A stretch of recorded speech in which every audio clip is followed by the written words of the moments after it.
Okay, hi, my Art 100 students. Welcome to an experiment. The first time I've tried this software, Screenomatic, and I hope that you are all able to access the recording. And I decided to try it this time instead of just emailing you a Nearpod code the way I did the other day. So I hope that you enjoy this, and I would love your feedback um, when this is all over.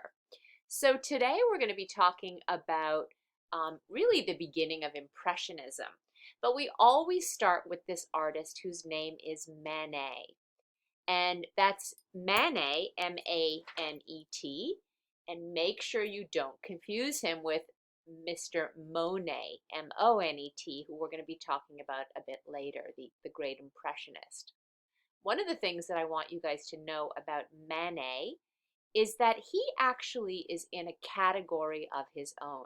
There are several artists who are in their own category, which means that they don't belong to one particular art historical movement. That's because they live a long time, they produce a great deal of art, and they actually go through different periods. They have such creative minds and they're such prolific artists that they try a lot of things. Another artist who's very, very famous and who also defies category, of course, is Picasso, who we'll be talking about in a couple of weeks. So what I want to do is start with this painting, Manet, and it's called The Luncheon on the Grass, or in French, it's called The Déjeuner sur l'herbe. And if you guys want to just pause the recording, you can do that now, and you can go to Khan Academy and watch the 6-minute video that is really fabulous and zooms in and zooms out and really talks about the painting. I'm going to go over the highlights, but if you guys want to do that, you can go ahead and do that now. So the first thing that you need to know about this painting is that it created a huge shock. It was a major, major scandal when this painting came out. And we're going to talk about why. Why was this painting so shocking? Well, if you take a minute to look at it, you see that it was finished in 1863. And it's basically two men and two women out in the garden or out in a park having breakfast, déjeuner or lunch, except that one of the women is completely naked and she is looking straight out of the canvas at us directly with this kind of smug expression on her face, as if like, okay, what, you have a problem with this? And there's another problem, another woman in the painting who just doesn't even look like she fits or if she's even part of their scene. So there's a lot of confusion about the painting. And the establishment, the art establishment, were really shocked. They were insulted. And as I said, it created this really great, great scandal. One of the things that happens at this time is that, as you know, artists couldn't just upload their work to Instagram or Facebook. Artists had to apply to a salon or sort of like a small museum or a gallery, and their work had to be accepted in order to be shown. And the establishment in Paris had a lot of power, and they refused this work. They also refused so many works that Napoleon decided he was going to set up what he called the Salon de Refusés. And you can see the photograph that I have here, literally across the street. And it was the exhibition of the refused works, right? You guys can see over here on the right that the name of the show was the show of the refused works. And so, you know, if you didn't get into the main show, if you were hoping at least that you got into the show of the refused works. Okay, so this painting gets accepted. And one of the things that I want you guys to realize is there's two reasons why this painting is so controversial. One is the subject, right? What is painted, certainly. But the second thing is how it is painted. And when I say how it's painted, that's really discussing the elements of art, right? So it's the the way the paint is handled. Is there space? Is there shadow? Does it have a sense of finish? Is there depth? Is there perspective? All of these things, what and how, are going to be challenged by Manet. And it's because of this that Manet is going to be considered to be a great modern artist, that he has the guts to do this. Okay, so the first thing we're going to talk about is, how is a nude woman represented, right? Well, if you look at this image, actually, I'm going to go back to kind of this image. You'll see that, you know, as I mentioned before, she's looking straight out of the canvas, right? This is not typically how French and sort of the establishment of the art world like to see women. I mean, of course, everybody wanted a nude woman hanging on their wall because, of course, men and people like that. They love to look at the human figure. And it's, I guess, this was the beginning of porn, as one of my art history professors always liked to say. But why is it okay? Why is it okay that these women, and by the way, this one at the top, this painting here, won first prize at the show. And it was rumored that Napoleon bought it for his own personal collection, right? What is she? She's a Venus floating on the water with all these little putti, all these little cupids floating around in the air. But look at how different these two images of these nude women are from our friend, the subject, the sort of the main character here, right? They're very shy, they're coy. Look out, please don't look at me, right? She's covering her face and she's floating on water, and clearly she's not supposed to be a real person. That is not the case here, right? That is not the case. She is not only a real person, but her name was Victorine Meurent, and she was a very, very well-known woman who was an art student, and she was a model for Manet, and it was pretty well known that she was actually having an affair with Manet. So it was a huge controversy, and you know, it made everybody very, very uncomfortable. The other issue is that people went to look at the painting and they couldn't figure out what was going on, right? They couldn't figure out what is the story here in this painting. They can't figure out the narrative. And that's exactly the point. Modern art doesn't have to have a narrative. And Manet is one of the first people to introduce that idea. Modern art can just be about color, or it can be about brushstrokes on a canvas, or it can be about a woman who everyone knows, not nude, but literally naked, taking off her clothes in the middle of the day. And you'll see, and it's mentioned in the film, about she's got this ribbon around her neck, she's got the hat on the ground, the basket of fruit is kind of overflowing. It's a very, very sexual painting. And so this is what made people feel really, really uncomfortable. The other thing that I want you guys to see is that when I said the way the paint is handled, and you can probably zoom in on this if you're able to, is that the brush strokes, right? The way that Manet is doing this kind of very loose brush stroke, and one critic even said, well, oh my God, you know, the way that he handles the sleeve and the coat of this gentleman is the same way he's handling the bark of the tree. You know, that lack of finish, as it was called, was also something that was very shocking to the establishment. Because traditionally in paintings, you wouldn't be able to see the hand of the artist, feel the sense that there was a person. Everything was super polished and super buffed and had a perfect finish. And so this was one of the things that was criticized in this work of art, that it had a lack of finish in the way the paint is handled. So this is what, when I say, the controversy is what is painted and how is painted, how it is painted. These are a few examples. But I want to show you guys something, because if you look at this, right, you see this sort of group of two men and two women kind of naked in the landscape, and everyone's freaking out over it. Manet said, hey, everybody calm down. I'm not the first person to make this up. Go to the Louvre in Paris and look at this painting by Titian. of a pastoral symphony, and you'll see in 1509 he did the same thing.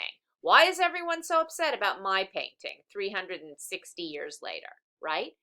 Because these are not women who everybody knows, like Victorine Meurent. These are Venuses, right? These are mythological figures, and I believe she's the Venus of music, and this one over here with her little water, she's the Venus of arts. And so the fact that these two guys and these two naked women are out on a picnic seems perfectly normal, right? So what is important to understand is that Manet is making a challenge to the authorities that controlled art in France. And he's making a very strong declaration. He's saying, I am the one who makes these decisions for my art. I'm the one, not you. You're not telling me what to do. And that forceful declaration will actually have a tremendous impact on the development of art and modern art going forward. And that's a reason that Manet is in his own category, because he just becomes a leader. He is a what's the word? He's a moment that an inflection point where art is really, really going to change, okay?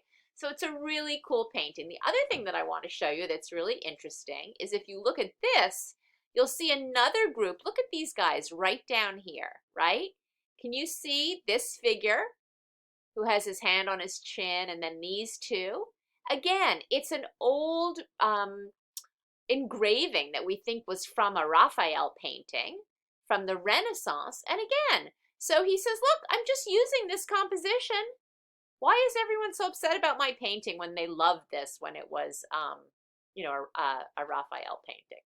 So watch the video and enjoy it, and you'll learn about all these kind of crazy things. And I want to show you some kind of modern takes. This was a cover of an album, I think, by a rock group, and they did their own version of Manet. And then you guys know that I like to show you kind of these other. Here's I Dream of Jeannie, naked, with her version of the painting, and a few others.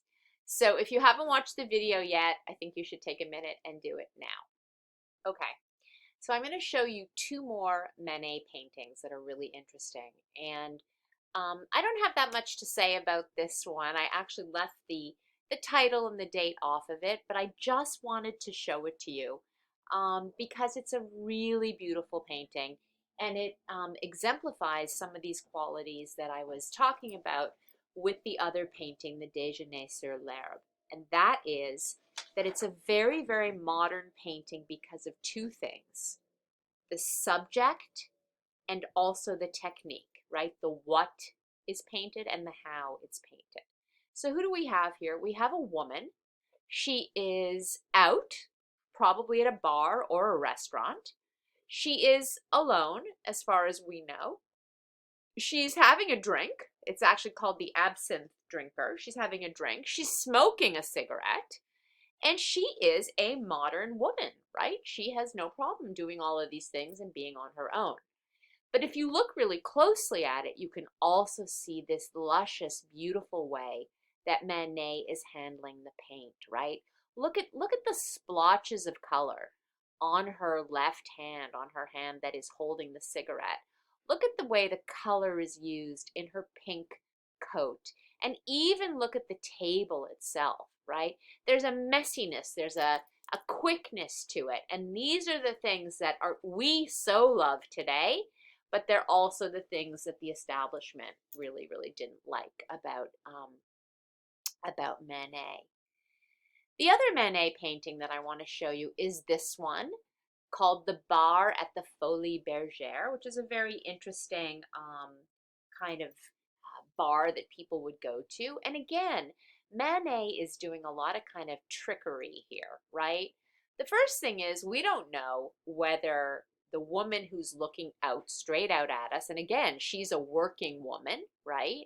We don't know if she is standing in front of a mirror, and so the woman behind her to our right, we don't know if that's her reflection, and therefore the man in the top hat would be us, or whether it's sort of the bar wrapping around, right? So this is something that's really interesting. We don't know that. So he's playing with all of these things. Um, you know, there's a confusion about the lighting and where the mirror is, and you know that his desire to not be concerned and not worry about following any laws, or specifically the laws of perspective.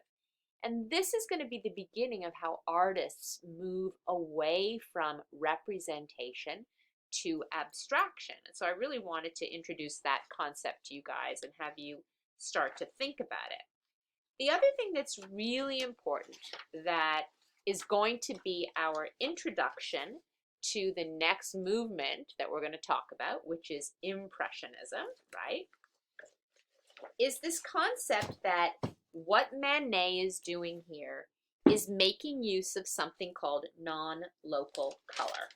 Non-local color. Okay, what am I talking about? What is she talking about? What does non-local color mean? Well, I'm going to give you an example of, pretend that you are in your studio and you're making a painting, right? And you're holding your palette on your arm, and you have the color blue on your palette. And so you stick your brush down and you load your brush up with the color blue, and you say to yourself, okay, where am I going to put blue? Well, most people, or most artists in the traditional sense, would have used the blue to paint something blue, sky, water, whatever it is. But non-local color means that the blue can be used in many different occasions. So he takes his brush and maybe he decides to paint, obviously, right? Look at this, the bottom of her dress in blue, right? There it is. But then he still has this blue on his brush, and he says, you know what? I'm going to put that blue up here in the chandelier too. And I'm going to put it here on the wall, and I'm going to put it on the counter, and I'm going to use it in the glass comport, and I'm going to use it back here on the back of her dress in her shadow to create these kind of shadows, and his top hat. Okay, same thing with orange. I'm going to paint the orange as orange, but you know what else? I'm going to use orange on her ear. I'm going to use orange in the chandelier. I'm going to use orange on the bottles. And so what happens, why this is important, is that non-local color means that color becomes detached from being representational and being realistic. And all of a sudden, color is an element unto itself. This is important because this too is going to lead us into abstract art. Abstract art, which means the subject, the story, the narrative is less important than the other elements of art, color, line, shape, and texture. So in thinking about this, let's talk about our first Impressionist work of art. This is the painting that gives the entire movement its name, by Claude Monet, M-O-N-E-T, Impression Sunrise. If you remember one painting and one work of art for the entire Impressionist movement, this is the one I'd like you to think about. Now look at it for a minute and imagine that you're one of the judges in the salon, and Mr. Claude Monet walks into the show and says, here's my painting. I would like to submit this painting to the show. What do you think the judges said when they saw this painting? Think about that. What do you think they said to themselves? Did you come up with some words, some thoughts? What do you think they said about this painting? Well, if you said messy, you're right. Unfinished, sketchy. All of these words that many people say when they look at this painting for the first time and put themselves in the shoes of the judges can understand, right? And it's this painting, Impression Sunrise of 1872, that gives the entire Impressionist movement its name. And let me tell you something. When you were called an Impressionist, that was no compliment. In fact, it was an insult. Because saying that your painting was a mere impression was very, very, it was a way of saying, this is superficial, right? You did it quickly. It's a sketch. It's not good. And remember this painting by Jacques-Louis David, The Oath of the Horatii, that hopefully you learned about last week. This incredible neoclassical painting of the three sons and their father taking the oath to die. This incredible patriotic painting. This was what a true, good, painting that had moral weight and value. This is what people wanted to see, right? We don't see the brushstrokes of the artist here. We're not worried about whether it's realistic or flat or, this painting ticks all the boxes. So for a painting like this to be submitted to the show, and by the way, it may look a little bit more like this in your book. Remember, unless you see a work of art in person, you're relying on the quality of the reproduction. And we all know that with Photoshop and everything else, that photos can be made more saturated and lighter and darker. So I have never seen this painting. I mean, I did. I can't remember what it looked like really in person. And I don't know whether it's closer to kind of these colors or these colors. But either way, you get the idea that Impression Sunrise, the painting that gives the entire movement its name, was certainly criticized when it was first seen. And you can see why. The other thing that's really important to understand about Impressionism is that artists are now coming out of their studio and painting outdoors. Painting outdoors is called painting en plein air, P-L-E-I-N, air. It's a French term that means you're actually painting out of doors and not in the studio. And artists are trying to capture the fleeting experience of life, of time. And if you think about that, that's a very modern idea. And I want you guys to remember that Impressionism is established right before photography really comes along.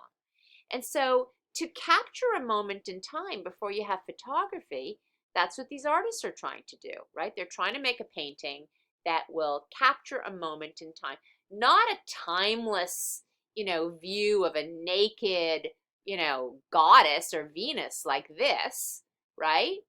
But, kind of an atmospheric painting. And it was criticized not only because people didn't know how to process this, they had just never seen anything like this before. So it's important to sort of understand the context within which these paintings are made. The other thing that I wanted to just point out to you is that these artists are looking at all kinds of new subject matter, subject that to them is very modern and very beautiful.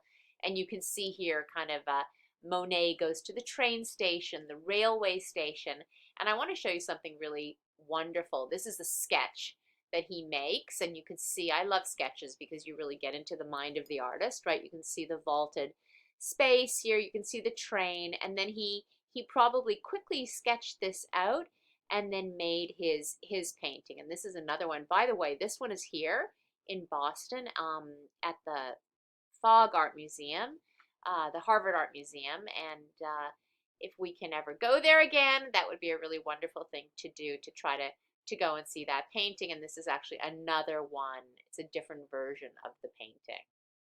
So I want to just show you this kind of slide that I made for you guys, that whether it's a painting of water, whether it's a painting of a cathedral that we're going to look at next, the paintings all have really similar themes, which are the play of light, billowing clouds, kind of this moment in time. And he starts to do this thing where he explores what we call a series, right? A series.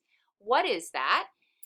It's when an artist picks a subject matter that they're interested in and they make several paintings of it, right? Whether for Monet it's his water lilies, whether it's his train stations, whether it's the Rouen Cathedral that we're going to talk about in a little bit.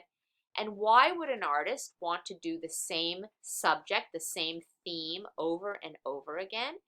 It's because they're exploring the way light affects a surface, right? The way light affects a surface and the way it changes a surface. So one of the most beautiful examples of that is the series of paintings that Claude Monet does of Rouen Cathedral. Now, you guys may remember, or you may recognize, if you look at this image, Rouen Cathedral is a cathedral in France. It's a Gothic cathedral. It's a pretty ornate, fancy cathedral. And you must be thinking to yourselves, really? Why would he want to pick such a complicated subject? I mean, how is he going to paint all those arches and all those nooks and all those crannies and all those pointed vaults? But that's not what he's trying to do, right? That's not what he's attempting to do here with Rouen Cathedral.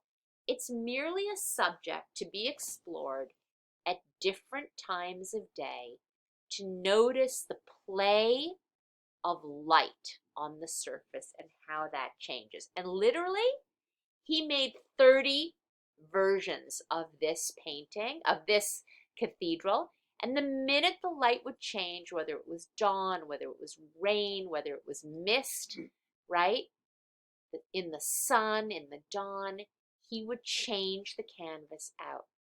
And that, to me, really kind of summarizes everything that an impressionist is trying to do, to capture the fleeting effects of light on a surface, okay?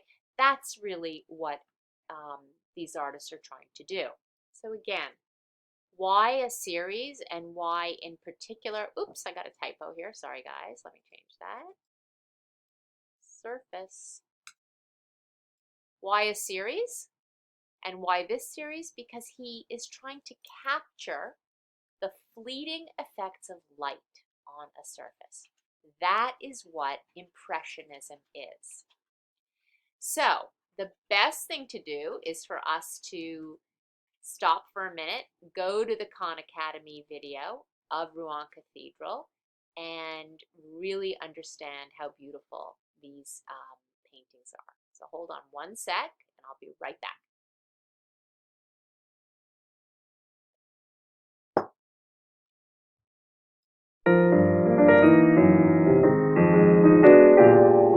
We're at the Musée d'Orsay, and we're looking at 4 of over 30 canvases that Monet made of Rouen Cathedral, which is a little more than an hour's drive north of Paris. Over 2 late winters and early springs, 1892 and 1893, he rented a space across from the cathedral and painted the cathedral in different effects of light. And so what he did was he had several canvases going at once, each for a different moment of the day and a different effect of light. Makes sense. If Monet is trying to define this ephemeral quality of light, then as the sun moves, he would need to change canvases. He can't paint that fast. No. And then he would come back to it day after day. But in also different weather effects. And having this temporary studio across the street allowed him to paint in the rain, early in the morning, etc. There's a lot of paint on these canvases. And so this is not something that was done quickly. Monet was always interested in capturing the fleeting effects of something that he saw. But here it's become the exact subject of the painting. The irony is that as he's capturing something that's fleeting, he takes longer and longer to paint it. So you guys, you heard what she said, right? That it's actually the subject of the painting is the fleeting effects of light. The effects of light on this cathedral, that's the subject, not the cathedral, not the pointed arches, not how realistic it is, but light. That's the subject.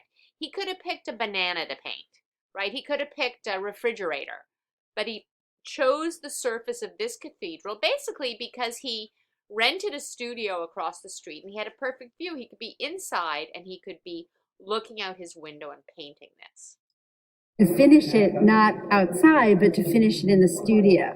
There's another irony here, which is that if their subject is really about light and the way light constructs form, and I think that really is the subject, he's picked a pretty potent thing to render that Yes. on. That is to say, a medieval cathedral, which is all of its religious connotations, its historical connotations, and is solid in the extreme. And yet, in the rendering by Monet, these are not such solid forms. No, they really appear very light, almost filigree forms. They lack a sense of heavy. Now I wanted to just stop here for a second. I want you guys to see, it's kind of hard to see from here, but literally, trust me, when you are standing really close to these paintings, and by the way, there are 2 of them at the MFA in Boston. So if you haven't written your MFA review yet for me, or you want to just check it out, this is something that we would have seen in person at the museum. So I hope you can see it yourself one day, or you can go on the MFA website.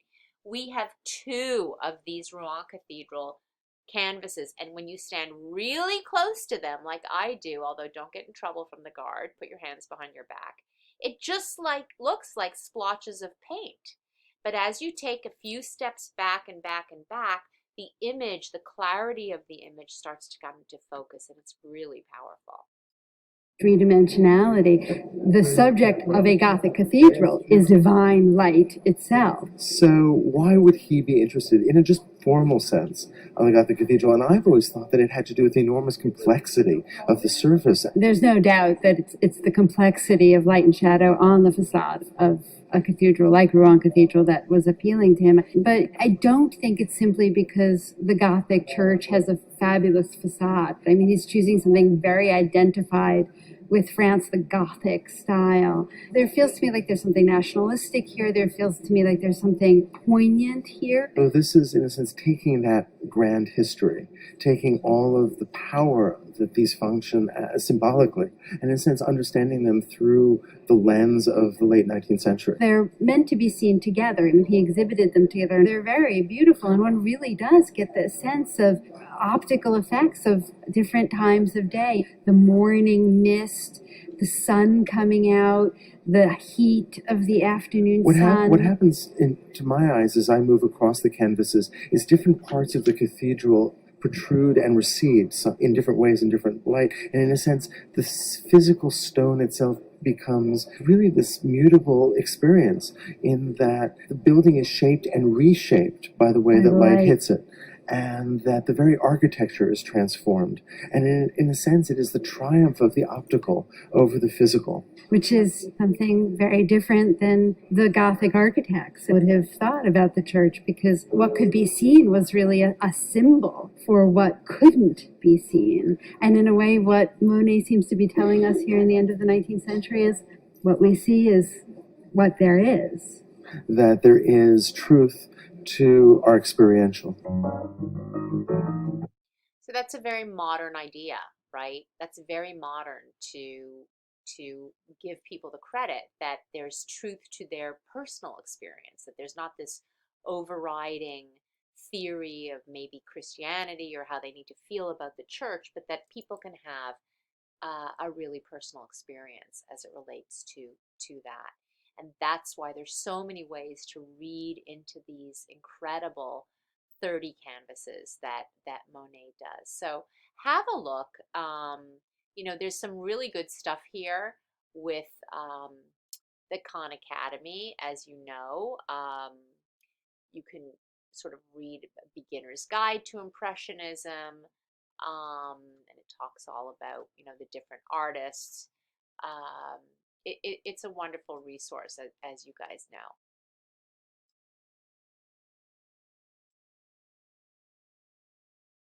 Okay, so again, have a look at that.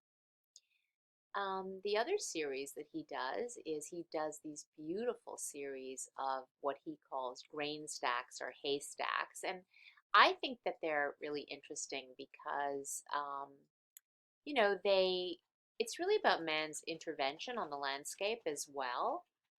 And he does a series of these haystacks. You can see different times of day, right? As you guys know, I mean, this is something we don't really have in our country. Typically in the United States, we have bales of hay on the ground. But in Europe and in France at this time, there would be these haystacks. They're very architectural. And I think that Monet was really, really interested in that. I wanted to show you these kind of photos of Monet that I love, because for the last 20 plus years of his life, he decides to retreat from life in Paris, and he goes and he lives in a place called Giverny, which is about an hour outside of Paris, and he builds all of these incredible gardens, which really become the subject of his paintings. And I want to look at some of them, specifically his very famous paintings of his water lilies, and of course the ones that people know very, very well, of the bridges and all the other elements of the property that he creates. So, as I mentioned before, Monet really begins this series of paintings of water lilies that occupy it's the last great subject for the remaining 30 years of his life. And to imagine that Monet has gone from that very first work that we talked about, the Impression Sunrise in 1872, to these great works of art, these great water lilies that really are about 35 years later, you can really see the change and the evolution that happens. This is one of his water lily paintings that we have here in Boston at the MFA. But to me, this is really not the water lilies that I associate with him. The water lily paintings that are most associated with him are these paintings. They are these beautiful, large scale paintings, and you can actually get a sense of the scale of the painting when I show you this photograph of him. And the interesting thing is he's actually come full circle. He's come back into his studio, and he's painting really from his memory. He has been occupying the space of his gardens and of his beautiful sort of area that he created with the ponds and the bridges. And he knows them so well that he goes into his studio and he paints from his memory. He says that he wished he had been born blind, then suddenly got his vision to paint, so that he would be able to paint the marvel of everything he sees in front of him. These paintings are really traces of his hand. They are, in many cases, unclear to see whether they're reflections, whether it's the sky, whether it's the water. And if you look at a detail of a painting such as this one, you really begin to understand what we mean when we say these paintings are the beginning of modern art and abstraction. He said that what he was doing was much more complicated than photography. Even though he was recording a moment in time, it was really recording the complexity of experience. And remember, even though these artists are going to be influenced by photography that's being developed at this time, photography is, of course, only black and white. So I have to show you guys a funny picture. This is from, oh my God, this is probably 10 years ago.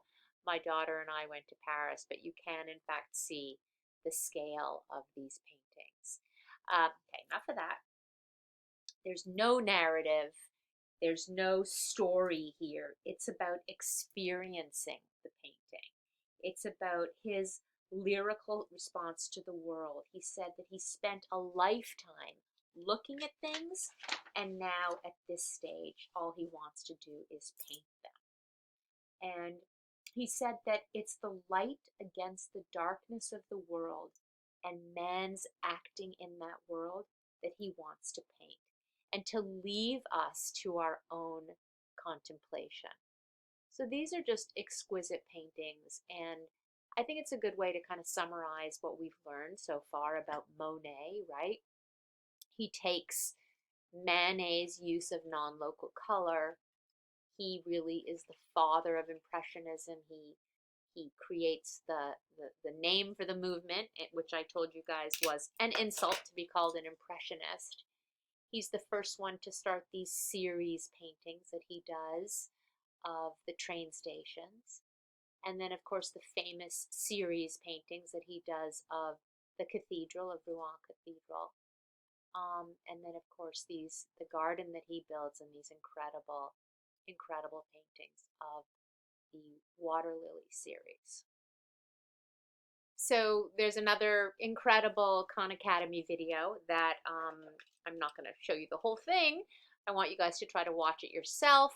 All you need to do is put in Khan Academy, and it's the Monet Water Lilies one. See, there it is, the Monet Water Lilies. You know, the Khan Academy videos, I've told you guys this before, are also on YouTube. But what's really incredible about this video is that you can in fact see the room, this incredible room that was built, and you get a sense of the scale of the painting. So I'm just going to show you kind of the beginning of it. Don't mind the music. We're in the Orangerie in Paris, and we're looking at one of Monet's water lily rooms. It's in an oval shape, lit from above. Through a scrim, which gives it a really lovely soft light. There is the sense that these are contemplative works, which ties them in an interesting way to a kind of solemnity of the sort that you would expect in a religious context. Oh, no doubt. This is painted late in Monet's life.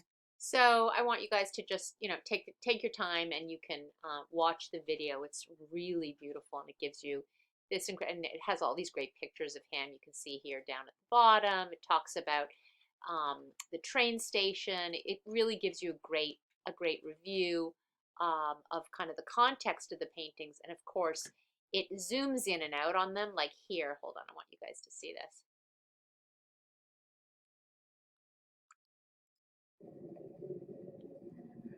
The surface is incredibly rich and rough and built up. You can see this kind of dry brush that Monet has sort of pulled the paint across. And what seems to happen is the paint comes off on the ridges that are already there, making those even more prominent. Well, it almost has a sculptural surface that helps to create some senses of volume as you look across it. Toward late in his career, he wasn't so interested in capturing things quickly.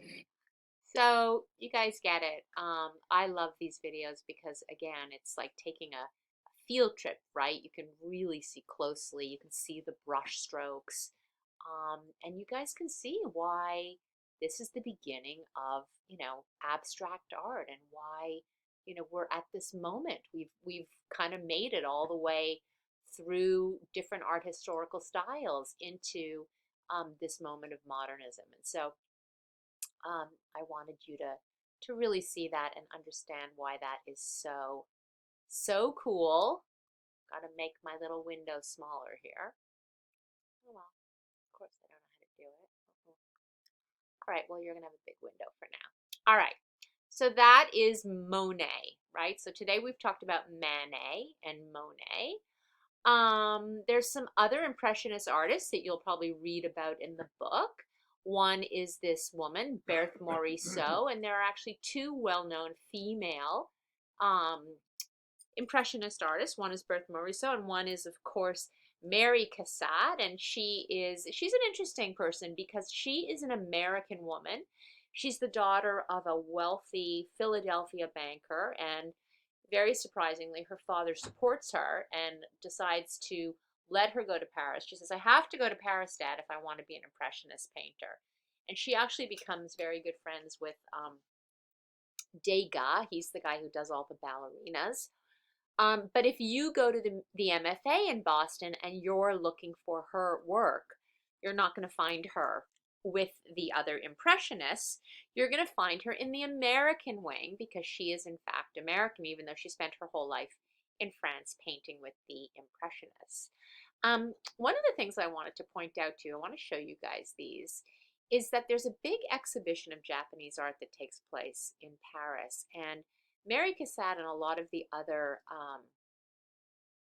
Impressionists go and see this exhibit, and they're very taken by these scenes of bathing and these female figures, but also if you guys look at these carefully, you can see that they're super flat, right? There's no real modeling. There's no light and dark. And there's also a lot of pattern in them, right? Look at all the patterns, and look at how the figures here are really just sort of a solid color, like a solid white, almost like a cartoon. There's really no shade and shadow. And that's something that, ironically, if you remember, we saw very early on here with the Manet figure, right? Where we said she's super white and doesn't really have modeling. Remember that? And so now we see it back here with Mary Cassatt, who is beginning to do this. And she's very much influenced by the Japanese. And you can see this beautiful dresser and the wallpaper and the carpet and her dress. But everything, when I say flat, I mean it doesn't look like there's a lot of depth in this piece. It's almost like everything could kind of come sliding down off the surface of the canvas.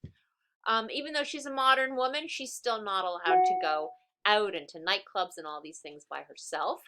So she ends up painting her friends and her friends at home, and of course her friends with their children, and that's why you see these very domestic scenes. And Mary Cassatt is always featured on a lot of the, Mother's Day cards and things like that. But you definitely see the brush strokes and that kind of sense of looseness that we saw. Look at the way this saucer is painted in the cup, something that we saw very much early on.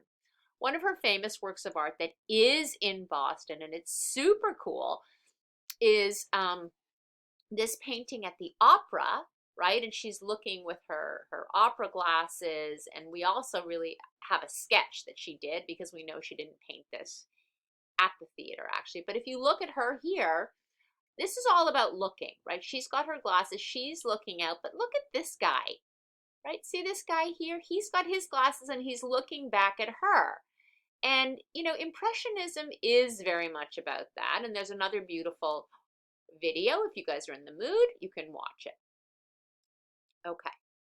Another Impressionist artist who we love to talk about is Edgar Degas. And I think he is kind of cool in the sense that he is very much influenced by photography. In fact, we think that he used photography instead of sketching, and then went back to his studio and made paintings from his photographs.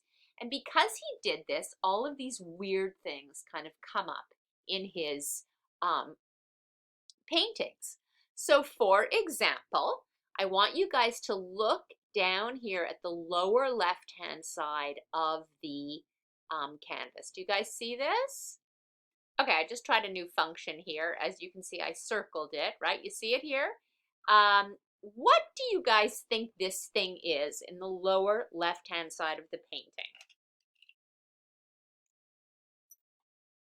Have a look and tell me what you think that is. And remember that I told you that he probably used photography. Well, if you, hold on, let me see if I erase it. Oh, there we go. Okay. So what we know it was is he was probably sitting down here near the orchestra pit, right?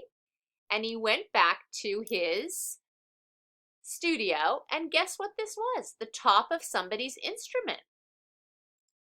And it's really incredible that if he had sketched this, he never would have put this in, but he probably went back to his studio and saw, hey, this is kind of cool. The other thing that photography does is it gives us this new sense of composition. What am I talking about? I'm talking about the fact that half of a dancer here is cut off. And probably that's the way it was in the photograph. And Degas looked at that and thought, you know what? I'm going to put that in.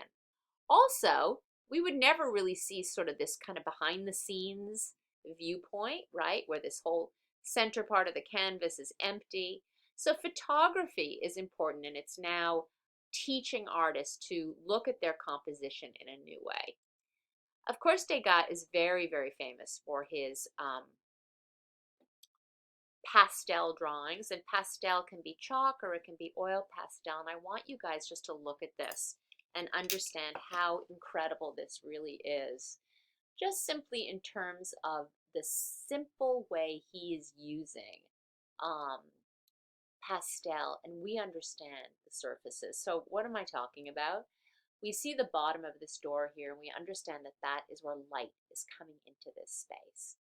And I wish you guys could see this really, really blown up, but you can see that all of the marks that he's making here on her skirt, on her tutu, we understand just from the way he's handling the crayon or the chalk that this is a silky surface, right? It's probably a shiny, satiny surface, and that the underneath is this tulle. And this is all being done just with a piece of chalk, right? Look at the way he's using kind of that same white here to outline her hair or the top of her arm, or this one line that he draws to outline or to sort of mark that the light is hitting the front of her body. These are quick, they're very gestural, and we feel the hand of the artist, right? We feel the hand of the artist.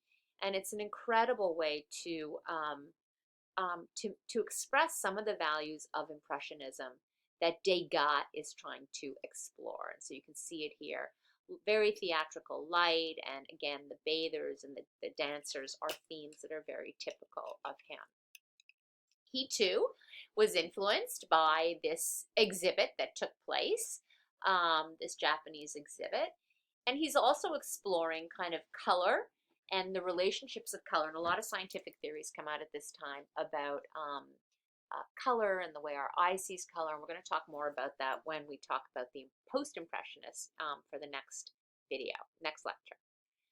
So these are just some of the images I wanted you to see, right? Here's a super simple sketch that he does just with black and white Conti crayon, but there's so much, you can really feel it. And this is another one that my students love because I talk about how the photography has affected the composition, and here you go, right? What do you have here? You have a leg sticking out. You guys see that? One leg doesn't belong to a body. And it's probably because that this was in fact how, you know, the composition was cut off when he went back to his studio and developed it. So it's a very interesting thing now, this relationship between painters and photographers, and how the advent of photography is going to change what painters do, because painters are really going to say to themselves, hey, what do I want to be when I grow up? You know, now that photography exists, I have to find a different kind of function, a different kind of use for what I'm doing. He also is, oops, sorry, close that. Yeah, he also is very famous for his beautiful sculptures. You might have seen this one. And he was also interested in racehorses, right?